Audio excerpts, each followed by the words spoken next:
How to fix Snapchat media upload problem. Hello everyone, welcome to this channel. I'm Emily and I'm here to help you out today. So without any delay, let's get started. So first of all, go to the settings of your device and make sure that you have the stable Wi-Fi connection on your device. If you do not have a stable Wi-Fi connection, you can switch to a cellular data as well. After that, what you need to do is just go to the Play Store application on your device and search for Snapchat application.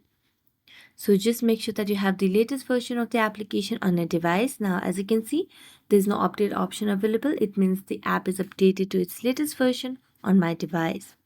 Then after that, make a long press on Snapchat and then tap on App Info. It will lead you to a new page where you can see the option of clear data at the bottom right corner of the screen. Then tap on clear cache.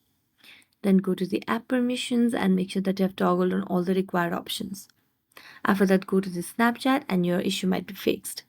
So thank you so much for watching this video. See you next time.